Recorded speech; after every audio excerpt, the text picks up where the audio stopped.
ओम शांति। 31 दिसंबर 2024 को बाप दादा मिलन की अव्यक्त मुरली, जिसकी रिवाइज डेट है 31/12/2004। इस मुरली की कुछ गहरी बातें। पहला पॉइंट है तीव्र पुरुषार्थ की आवश्यकता। बाप दादा ने कहा कि समय तीव्र गति से आगे बढ़ रहा है और आत्माओं को मुक्ति धाम तक पहुंचाने के लिए बच्चों को तीव्र पुरुषार्थ करना होगा। तीव्र पुरुषार्थ में 4 विशेषताएं होनी चाहिए। पहला, निमित्त भाव, हर कर्म को भगवान का निमित्त बनकर करना। दूसरा, निर्माण भाव, अहंकार और ममत्व से मुक्त रहकर दूसरों की सेवा करना। तीसरा, निर्माण भाव, श्रेष्ठ संकल्प और सकारात्मक दृष्टि से दूसरों के जीवन में निर्माण करना। चौथा, निर्वाण, स्वयं को निर्वाण स्थिति में स्थित करके दूसरों को भी निर्वाण धाम का अनुभव कराना। बेहद का वैराग्य, बाप दादा ने बेहद का वैराग्य इमर्ज करने का विशेष आग्रह किया। वैराग्य का अर्थ केवल त्याग नहीं, बल्कि देह और देह भान से मुक्त होकर आत्मा की स्वाभाविक स्थिति में स्थित होना है। यह वैराग्य ही मुक्ति धाम के गेट की चाबी है। वाह और वाय का अंतर, बाप दादा ने बच्चों को वाह वाह बाबा वाह कहने की प्रेरणा दी।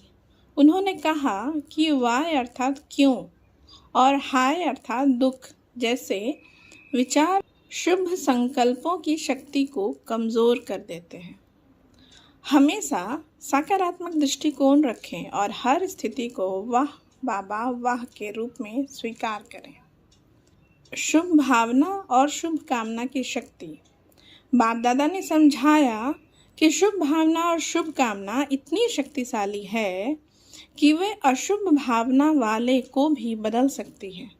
यदि परिवर्तन न हो सके तो भी शुभ भावना व्यक्ति के ऊपर अशुभ ऊर्जा का प्रभाव नहीं पड़ने देता। मुक्ति धाम का द्वार खोलने की जिम्मेवारी, बाप दादा ने बच्चों को यह याद दिलाया कि मुक्ति धाम का द्वार खोलने की जिम्मेदारी उन्हीं के हाथ में है। ब्रह्मा बाबा और एडवांस पार्टी इंतज़ार कर रहे हैं कि बच्चे अपनी भूमिका निभाएं। सदा सफलता मूर्त बनो, हर संकल्प और हर कर्म को सफल बनाओ। बाप दादा ने कहा कि हर सेकंड और हर संकल्प विश्व कल्याण का आधार है, इसलिए अपने विचारों, शब्दों और कर्मों को सफल बनाना ही सच्ची सेवा है। ड्रामा में वाह वाह की भावना, बाप दादा ने कहा कि ड्रामा में हर दृश्य पर वाह वाह की भावना रखें। कोई भी परिस्थिति हो उसे साक्षी भाव से स्वीकार करें। यह दृष्टिकोण ही सच्ची आध्यात्मिक प्रगति का आधार है। दुनिया की आत्माओं की पुकार, आज दुनिया की आत्माएं सुख, शांति और हिम्मत के लिए पुकार रही हैं। बच्चों को मास्टर दाता बनकर इस पुकार का उत्तर देना है।